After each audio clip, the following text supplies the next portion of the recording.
안녕하세요. 반갑습니다. 이승우 소장입니다. 자, 옆집 전세가 22억인데요. 우린 4억입니다. 야, 이거는 5분의 1도 안 되네요. 그죠? 예, 반포자의 로또 전세의 비결. 궁금하지 않습니까? 뭔지 한번 보도록 하겠습니다. 자, 대표적인 서울 강남 고가 아파트 하나에서 반포동의 반포자이가 33평형이죠. 국민평형 33평형 기준 했을 때 평당 1억 원가량인 34억에서 37억 원 정도가 됩니다. 실제 거래된 최고가가 36억 6천. 정말 비싸네요. 이건 또 신축 아파트도 아닙니다. 사실상 13년 차 아파트죠. 2008년식이니까. 자, 그런데 새로 전셋집을 구하려면 20에서 21억 원을 줘야 된다고 합니다. 뭐 매매 가격이 있으니까 뭐 당연하겠죠. 근데 요즘 아시겠지만 3중 가격으로 되어 있습니다. 하나는 신규 계약 가격, 지금 20억, 21억처럼 신규 계약 가격. 하나는 갱신 합의 가격. 이거는 갱신 청구권을 쓴 건 아니고 기존의 세입자가 계속 더 거주를 하긴 하는데 갱신 청구 쓰지 않고 집주인과 갱신을 한 거예요. 예, 그러니까 연장 계약이 되는 거죠. 연장 계약. 그러면은 신규 가격만큼은 받지 않습니다. 예, 집주인도. 왜냐면은 또 새롭게 하게 되면은 부동산에 내놔야 되고, 또 거기다 또 수수료 나가야 되고, 또 이사 갔다 왔다 갔다 하면서 귀찮고 이런 건데, 그런 걸 하지 않으니까 시세보다 조금 낮게 해주는 게 그냥 뭐, 어떻게 보면 관행이죠. 그래서 그거에 대한 가격이 좀 있고요. 시세보다 좀 낮게 해주는 거. 그 다음에 갱신 요구 가격은 이건 갱신 청구권을 쓴 거예요. 이건 기존의 5%가 최고 가격이죠. 이건 뭐 갱신 요구권 써서 5% 미만에 할 수 있지만 5% 미만으로 하는 사람은 없죠. 네, 근데 저는 사실은 세입자한테 5%를 안 받았어요. 네, 아예 연장을 안 했습니다. 네, 연장을 안 했대. 아예 그 인상을 안 했습니다. 네, 그냥 그 금액이 사실하고. 저희가 갖고 있는 집도 그게 시세가 거의 한 8억 됩니다. 전세 시세가. 근데 제가 3억, 4억도 안 놓고 있거든요. 근데도 안 올렸습니다. 이렇게 현실에서 나눔을 실천하는 그런 전문가네요. 예, 농담을 한 얘기고 주인이 부르는 가격과 주인과 세입자가 금액을 합의해서 재계약한 가격, 그 다음에 세입자의 계약갱신 요구권에 의한 5% 인상 가격, 이렇게 지금 3중 가격이 되어 있습니다. 그런데 또 하나의 이제 가격이 더 있다라는 거죠. 굉장히 더 낮은 가격이. 그게 뭐냐면은 전셋값의 절반에도 미치지 못하는 제4의 전셋값 4억 3천만 원입니다. 아까 22억 정도가 전세 실거래가였거든요, 최근에.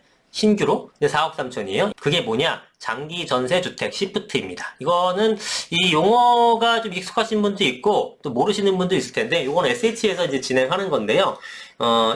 이 기사를 보세요. 주변 시세의 80% 이하에서 최장 20년간 살 수 있는 공공임대주택입니다. 2007년도 이때쯤 도입했어요. 그래갖고 이때 제가 부동산을 하고 있었기 때문에 친구들이 이제 막 한참 집을 구할 때 야 이거 해도 되냐 이거 해도 되냐 막 그랬었거든요. 그래서 제가 장기 전세 어떻게 얘기했냐면은 지금도 같은 의견인데 하면은 좋긴 하다. 20년 동안은 편안하게 할 수 있으니까 좋긴 한데 너 20년 뒤엔 어떡할래?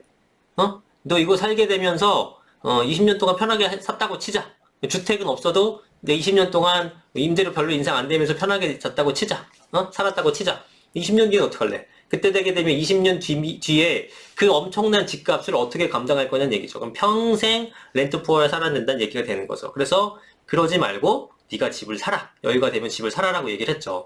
근데 뭐 지금도 마찬가지입니다. 이게 굉장히 좋은 제도고 또 이거를 잘만 활용하면 돼요. 예를 들어 주변 시세보다 저렴하게 들어갈 수 있으니까 주거비가 줄어드는 효과가 생기는 거잖아요. 주거비가 줄어들게 되니까 그동안에 내가 저축을 해갖고 그 돈을 모아서 나중에 내가 집을 살 수 있을 만큼 되면은 그렇게 해서 장기전세 주택을 탈출하면 되는데 사람이 그게 아니고요.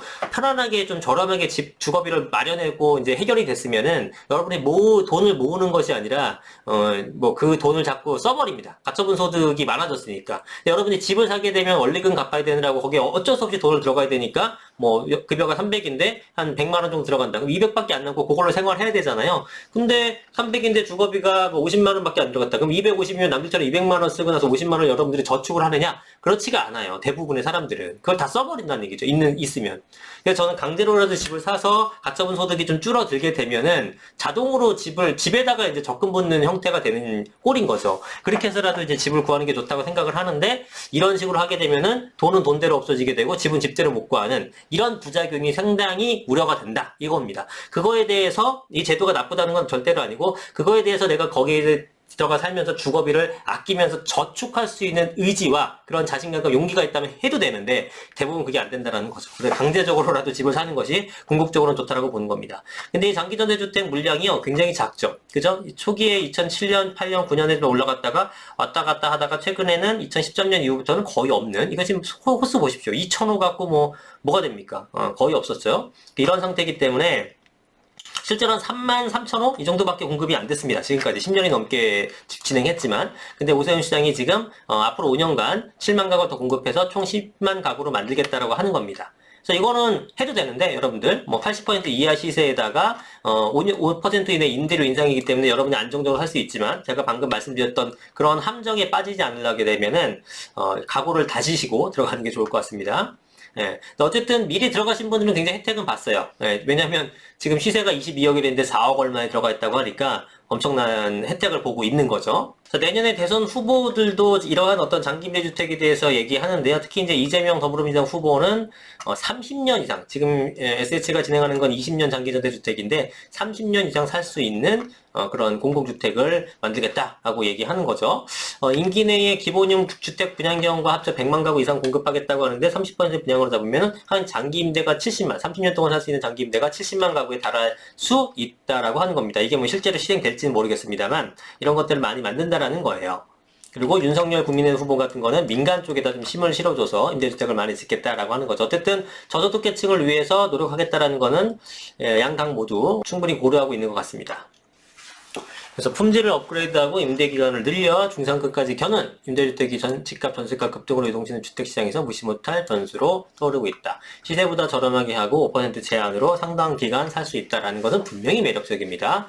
하지만 결국은 이로 인해서 내가 무주택을 유지하게 되면서 거기에 안주하게 된다면 나중에 크나큰 어떤 내 결정에 대해서 후회를 할 수도 있기 때문에 그 부분만 잘 경계하시면서 여기에 이제 활용하실 분들은 이용하시면 좋을 것 같습니다. 자, 오늘 영상은 여기까지 하겠습니다. 감사합니다.